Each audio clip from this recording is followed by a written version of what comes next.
Hello everybody. मैं उमंग लाटा आप सभी का विद्या भारती की ओर से संचालित ऑनलाइन क्लासेस में हार्दिक स्वागत करता हूं। अपन ने जो पिछले वीडियो के अंदर पढ़ा था वो था आणविक ठोस। तो जाते जाते मैंने आपको बोला था कि आणविक ठोस को अपन ने 3 भागों में विभाजित किया था, ध्रुवीय आणविक ठोस, इसके अलावा अध्रुवीय और हाइड्रोजन बंधयुक्त आणविक ठोस। तो मैंने जाते जाते आपको एक बात बोली थी, मैंने बोला था कि ऑल्दो आपकी किताब में नहीं दिया हुआ है, मतलब ये 11th का थोड़ा सा टॉपिक होता है कि ध्रुवीयता कैसे निर्धारित करते हैं बंधों की या ठोसों की या किसी भी कोई भी अणु है उसकी ध्रुवीयता कैसे निर्धारित करते हैं। ठीक है, तो वो मैं आपको सिखाऊंगा। तो आप एक पॉइंट समझ लीजिए, आपको बुक में 11th की बुक में मिलेगा ये ध्रुवीयता निर्धारित करना, ध्रुवीयता निर्धारण एक टॉपिक है जो अपन देख सकते हैं, थोड़ा सा ये 5-10 मिनट का ज़्यादा नहीं है। ठीक है, ध्रुवीयता निर्धारण करना, ध्रुवीयता निर्धारण जैसे मैंने आपको पहले बताया था, एक मैंने आणविक ठोसों के अंदर आपको बताया था अध्रुवीय ठोस। तो ये जो वर्ड है अध्रुवीय, इसको इंग्लिश में बोलते हैं नॉन पोलर। ठीक है, नॉन पोलर, ये जो वर्ड है अध्रुवीय, इसका मतलब क्या है? देखिए, एक ध्रुवीय यौगिक वो होता है जिसमें जैसे ये जो यौगिक है ना, ये जो यौगिक है इसका अपन ने एग्जाम्पल लिया था CCl4, अपन ने एक एग्जाम्पल लिया था, इस एग्जाम्पल के थ्रू समझते हैं। तो एक अणु का जो द्विध्रुव होता है, द्विध्रुव की जो दिशा होती है वो हमेशा जैसे मान लीजिए ये एक, जैसे मान लीजिए सपोज HCl एक ध्रुवीय यौगिक है। ठीक है, इसके अंदर जो इसके ऊपर तो क्या चार्ज है, पॉजिटिव, और इसके ऊपर नेगेटिव। अच्छा, ये जो ध्रुवीय यौगिक होते हैं ना, उनके अंदर अपन को बात ध्यान रखनी होती है कि जो भी आयन इस यौगिक में बंधित होता है उसके ऊपर आंशिक जो आवेश है वो स्थित होता है। आंशिक, पार्शियल जो चार्ज है वो अपन स्थित करते हैं, पूरा चार्ज नहीं। पूरा चार्ज तो टोटल ब्रेक होने पे होगा, पार्शियल चार्ज नहीं। पूरा चार्ज आयनिक यौगिकों के अंदर होता है, लेकिन इनमें पार्शियल चार्ज मतलब आंशिक आवेश उपस्थित होता है। तो हाइड्रोजन प्लस आवेशित रहता है, धनात्मक आवेशित रहता है, तो इसमें आंशिक धनात्मक आवेश को इस तरह से और आंशिक ऋणात्मक आवेश को इस तरह से व्यक्त अपन करते हैं। ठीक है, तो हाइड्रोजन के ऊपर ये और क्लोरीन के ऊपर ये। ठीक है, अब ये चार्ज आया कैसे? देखिए, आप जब आवर्त सारणी पढ़ते हो ना, तो उसके अंदर क्लोरीन तो जो है वो हाइड्रोजन की अपेक्षा अधिक वैद्युत ऋणी है। तो अधिक वैद्युत ऋणी है, इसके कारण इसके ऊपर माइनस का चार्ज और इसके कारण इसके ऊपर कम वैद्युत ऋणी के ऊपर प्लस का चार्ज। ये आप 11th में और छोटी कक्षाओं में पढ़ते हो। ठीक है, तो अपन यहाँ पे बात करेंगे द्विध्रुव की दिशा। तो द्विध्रुव की जो दिशा है वो कम वैद्युत ऋणी से अधिक वैद्युत ऋणी की ओर होती है। ठीक है, जैसे ये HCl है, यहाँ पे नहीं दिखेगा, जैसे ये HCl है, ये बंद है, तो इसकी दिशा कम वैद्युत ऋणी से अधिक वैद्युत ऋणी की ओर होती है। हाइड्रोजन कम वैद्युत ऋणी और जो क्लोरीन है वो अधिक वैद्युत ऋणी, तो इसकी दिशा इस तरह से होगी। ठीक है, इस तरह से, कम वैद्युत ऋणी से अधिक वैद्युत ऋणी। और जो द्विध्रुव की दिशा होती है उसको इस तरह से व्यक्त करते हैं, एरो का निशान एंड देन इस तरह से।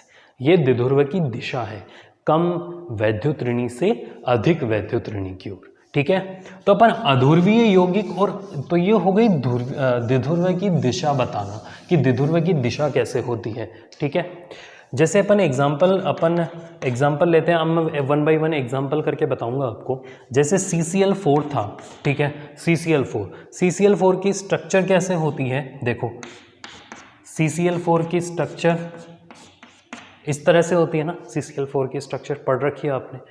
द्विध्रुव की दिशा कैसे बताई थी मैंने? ये कार्बन है, द्विध्रुव की दिशा कैसे बताई थी मैंने? कम वैद्युत ऋणी से अधिक वैद्युत ऋणी की ओर। तो कार्बन और क्लोरीन के अंदर कम वैद्युत ऋणी कौन सा है? आवर्त सारणी के अंदर देखो, आवर्त सारणी के अंदर देखो, कार्बन कम वैद्युत ऋणी है। आवर्त सारणी के अंदर जब इधर की ओर जाते हैं, मतलब बाएं से दाएं जाते हैं, तो वैद्युत ऋणता बढ़ती है, आकार घटता है। तो वो गुणधर्म थोड़े से याद रखो, उससे आएगा। ठीक है, तो कार्बन और क्लोरीन, तो कार्बन कम वैद्युत ऋणी और क्लोरीन अधिक वैद्युत ऋणी, तो कम वैद्युत ऋणी से अधिक वैद्युत ऋणी की ओर, ठीक है, वही कम वैद्युत ऋणी से अधिक वैद्युत ऋणी की ओर, वही कम वैद्युत ऋणी से अधिक वैद्युत, और ऊपर भी एक क्लोरीन है तो कम वैद्युत ऋणी से अधिक वैद्युत ऋणी की ओर, ठीक है। तो इस तरह से हुआ, ठीक है। अब ये तीन तो एरो नीचे की तरफ और ये एक एरो ऊपर की तरफ, तो तीन एरो नीचे की तरफ है तो इसका जो नेट द्विध्रुव है इस साइड का, मतलब डाउन साइड का जो नेट द्विध्रुव है वो नीचे की तरफ आ जाएगा, ये नेट द्विध्रुव है, ठीक है। तो एक द्विध्रुव ऊपर और एक द्विध्रुव नीचे, तो ये कैंसिल हो जाएगा, ठीक है। कैसे हुआ देखो, एक द्विध्रुव की दिशा ऊपर थी, कम वैद्युत ऋणी से अधिक वैद्युत ऋणी की ओर, और ये भी कम वैद्युत ऋणी से अधिक वैद्युत ऋणी, ये भी कम वैद्युत ऋणी से अधिक वैद्युत ऋणी, और ये कम वैद्युत ऋणी से अधिक वैद्युत ऋणी। इन तीनों का जो नेट आया देखो, एक द्विध्रुव की दिशा इधर थी और तीन की दिशा इधर थी, ठीक है, तीन नीचे की दिशा पे थे और एक ऊपर की दिशा में थे, तो इन तीनों का जो नेट था वो नीचे ही तो आएगा, ऊपर थोड़ी आएगा, नीचे ही आएगा। तो ऊपर और नीचे कैंसिल हो गए, ठीक है। ऊपर वाला द्विध्रुव और नीचे वाला द्विध्रुव एक दूसरे की अपोजिट डायरेक्शन में होने के कारण ये नेट है, ठीक है। ऊपर वाला द्विध्रुव और जो नीचे वाला द्विध्रुव एक दूसरे की अपोजिट डायरेक्शन में होने के कारण कैंसिल हो गए, जिसके कारण इसकी जो ध्रुवीयता है वो क्या हो गई, शून्य। इसीलिए CCl4 को अपन ने अध्रुवीय यौगिकों में पढ़ा था, अध्रुवीय यौगिकों में पढ़ा था, ठीक है। तो ये CCl4 हो गया, इसीलिए CCl4 को अध्रुवीय यौगिक कहते हैं। इसके बाद में एक एग्जांपल अपन लेते हैं, जैसे HF, ठीक है। वही इसमें भी देख लो, ये क्या था, ध्रुवीय यौगिक के अंदर, सॉरी HCl, HF तो हाइड्रोजन बंधयुक्त ठोस था, ठीक है, वो भी अपन ले सकते हैं, हाइड्रोजन बंधयुक्त। तो ये हाइड्रोक्लोरिक एसिड, वही कम वैद्युत ऋणी से अधिक वैद्युत ऋणी की ओर इसकी भी दिशा रहेगी, ठीक है। अब इसके अंदर ये द्विध्रुव ऐसे ही है, कोई कैंसिल करने वाला नहीं है, इसीलिए ये इसकी ध्रुवीयता जो है, इसकी जो ध्रुवीयता है वो 0 नहीं होगी, क्योंकि इसमें द्विध्रुव है, कोई कैंसिल करने वाला नहीं है, इसीलिए इसको अपन ने ध्रुवीय यौगिक बोला था, इसीलिए इसको अपन ने पोलर कंपाउंड बोला था, ये पोलर है, ठीक है। HCl कम तो बस सीधी सी बात है, कोई भी आपके पास यौगिक आ जाए, आपको तो बस ध्रुवीय और अध्रुवीय निर्धारित करना है, कम वैद्युत ऋणी से अधिक वैद्युत ऋणी की ओर। जैसे एक और एग्जांपल अपन ले लेते हैं, ठीक है, जैसे एक और एग्जांपल अपन ले लेते हैं, HF ले लो, चलो नहीं थोड़ा टिपिकल लेते हैं, H2O ले लो, ठीक है। H2O की स्ट्रक्चर क्या है, ऑक्सीजन इस तरह से, H इस तरह से होती है ना, ठीक है। वही हाइड्रोजन और ऑक्सीजन में कम वैद्युत ऋणी कौन, ऑफ कोर्स हाइड्रोजन। आवर्त सारणी के अकॉर्डिंग बाएं से दाएं जाने के ऊपर वैद्युत ऋणता बढ़ती है, तो कम वैद्युत ऋणी से अधिक वैद्युत ऋणी, इसमें भी कम वैद्युत ऋणी से अधिक वैद्युत ऋणी, तो दोनों का जो नेट आएगा, दोनों ऊपर की डायरेक्शन में, इसीलिए दोनों का जो नेट आएगा वो ऊपर आएगा, इसीलिए ये ध्रुवीय ठोस है, ध्रुवीय यौगिक है, इसीलिए H2O को जो है अपन ध्रुवीय विलायक कहते हैं। ये आ गया ना ध्रुवीयता का निर्धारण, इसीलिए इसको ध्रुवीय विलायक कहते हैं, जल को ध्रुवीय विलायक कहते हैं क्योंकि ये ध्रुवीय यौगिक है, ठीक है। अच्छा एक और देख लो, CH4 मैथेन देख लो। जैसे मैथेन का जो स्ट्रक्चर होती है वो कैसे होती है, इस तरह से होती है ना, ठीक है। कम वैद्युत ऋणी से अधिक वैद्युत ऋणी, कम वैद्युत ऋणी से अधिक वैद्युत ऋणी,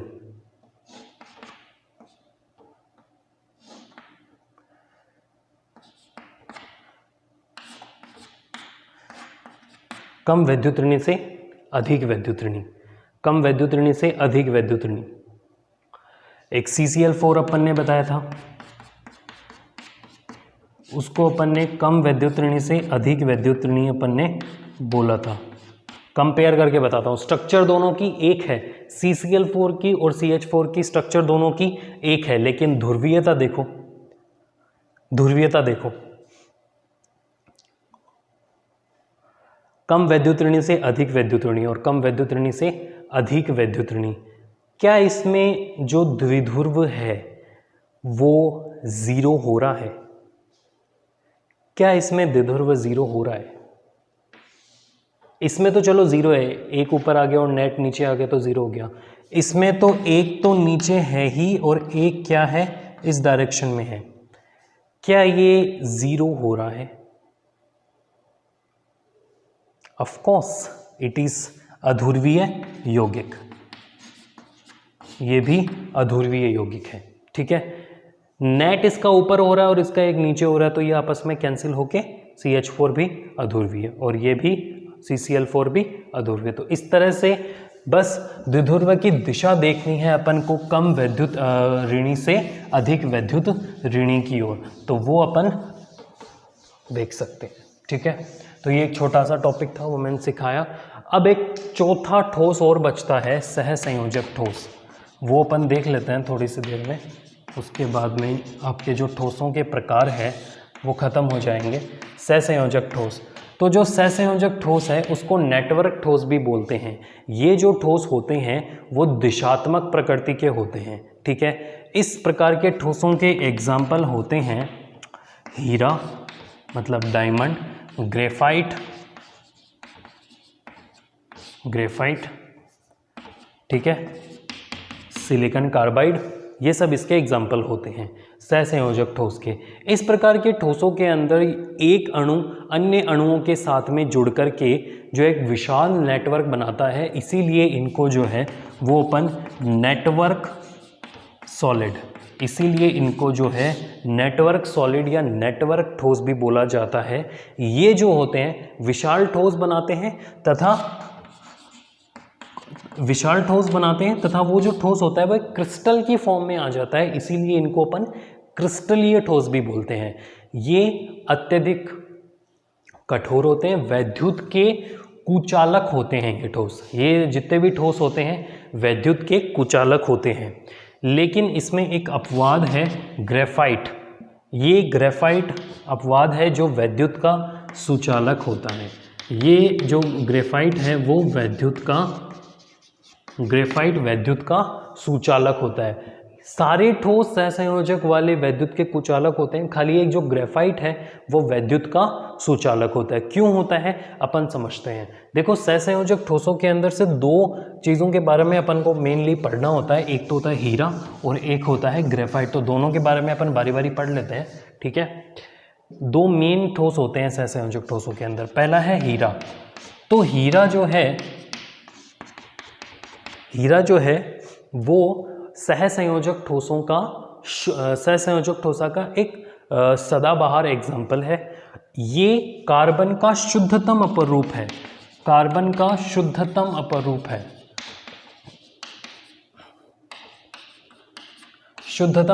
है, कार्बन का शुद्धतम अपर रूप है ये। ठीक है, 10वीं क्लास में अपन ने अपर रूप पढ़े थे ना, कार्बन के अपर रूप पढ़े थे, हीरा पढ़ा था, ग्रेफाइट पढ़ा था, अपन ने फुलरीन पढ़ा था। ठीक है, तो फुलरीन जिसकी बकी बॉल टाइप की स्ट्रक्चर होती है। ठीक है, तो बक मिस्टर फुलरीन ने जिसको खोजा था, जिस स्ट्रक्चर को खोजा था वो फुलरीन। ठीक है, तो ये कार्बन का शुद्धतम अपर रूप होता है हीरा। अत्यधिक कठोर होता है। ठीक है, इसमें sp3 संकरण पाया जाता है, यानी कि एक कार्बन परमाणु अन्य चार परमाणुओं से मिलकर जुड़ा हुआ रहता है। हीरे की थोड़ी सी अपन स्ट्रक्चर देख लेते हैं, कैसे से इसकी स्ट्रक्चर होती है थोड़ी सी।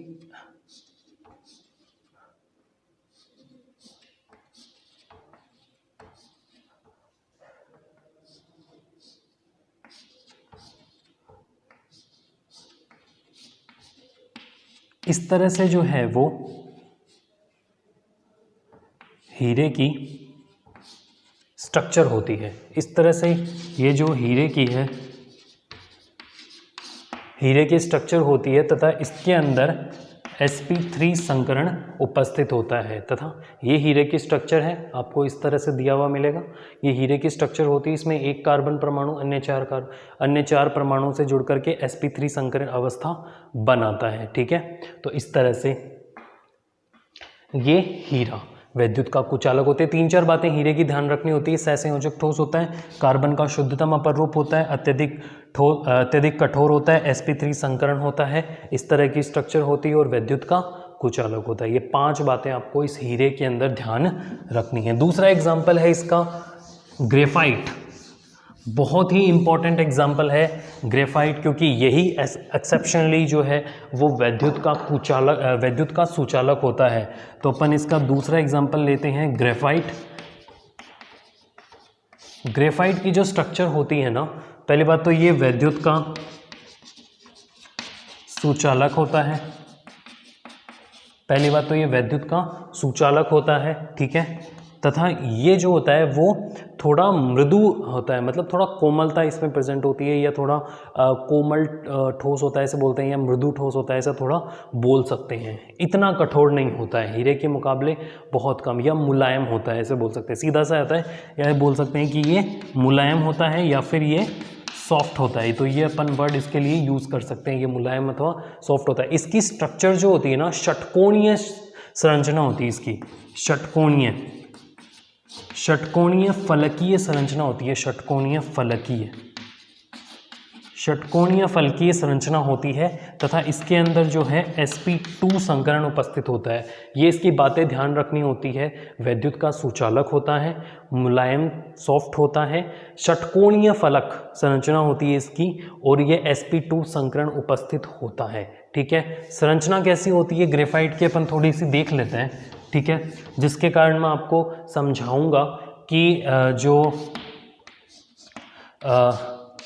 ये षटकोणीय वलय है जो ग्रेफाइट के अंदर उपस्थित होती है।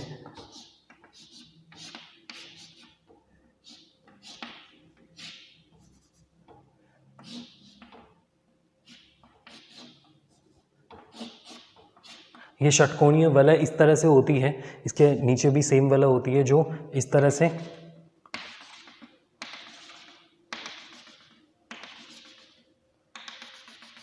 ये षटकोणीय वलय संरचना होती है ग्रेफाइट की, षटकोणीय फलक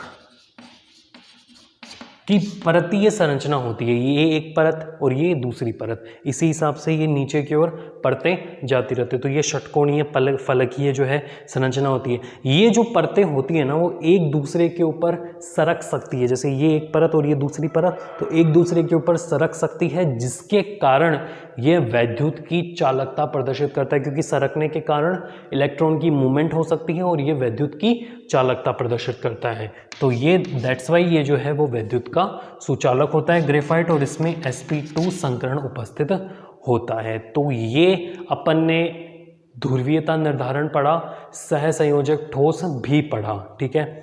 फुलरिन भी होता है, एक फुलरिन जो होता है उसकी एक बकी बॉल टाइप की स्ट्रक्चर होती है, फुटबॉल के जैसी राउंड कलर की स्ट्रक्चर होती है, यह आप पहले पढ़ चुके हो, तो इतना इंपॉर्टेंट नहीं है। बट 3 चीज़ें, ये जो ग्रेफाइट और ये जो हीरा है, तो 2 चीज़ें सहसंयोजक ठोसों में पूछी जाती है। पहली तो ये कठोर होते हैं, दिशात्मक होते हैं सहसंयोजक ठोस, ठीक है, और हीरा शुद्धतम अपर रूप है, वैद्युत का कुचालक है, sp3 संकरण पाया जाता है, ठीक है, और ग्रेफाइट वैद्युत का सुचालक है एक्सेप्शनली। क्यों? मैंने बताया क्योंकि फलकीय संरचना होती है और परतें एक दूसरे के ऊपर सरक सकती है, जिससे इलेक्ट्रॉनों की मूवमेंट हो सकती है, इसीलिए ये सुचालक है, sp2 संकरण उपस्थित होता है, ठीक है। और ध्रुवीयता निर्धारण करना आप 11th की बुक में थोड़ा सा एक बार देख लेना, गाइड में भी थोड़ा सा देख लेना, और मैंने आपको जनरल बता दिया है कि किस तरह से ध्रुवीयता का निर्धारण करते हैं। द्विध्रुव की दिशा कम वैद्युत ऋणी से अधिक वैद्युत ऋणी के अंदर, चाहे कोई भी यौगिक हो, जैसे क्लोरोफॉर्म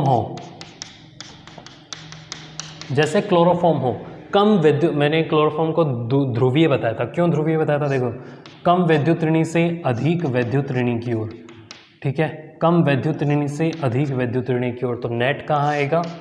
नीचे की ओर, तो ये इसलिए क्या हो गया? ध्रुवीय। तो इस तरह से जो है, बस आप दिशा थोड़ी सी दिखा देना आवर्त सारणी के अंदर, थोड़ी सी वैद्युत ऋणता किसकी ज़्यादा किसकी कम देख लेना, बस वही कम से अधिक करते चलना, और आपको ध्रुवीय कौन सा ध्रुवीय है और कौन सा अध्रुवीय वो पता चल जाएगा, रटने की कोई ज़रूरत नहीं है, ठीक है। So this was all about, thank you so much. मैं अभी भी आपसे अनुरोध करूँगा कि आप जो है वो ये अपना बुक पूरी पढ़ते रहिए, ठीक है, स्वस्थ रहिए, मस्त रहिए, मिलते हैं अगली क्लास में। Thank you so much.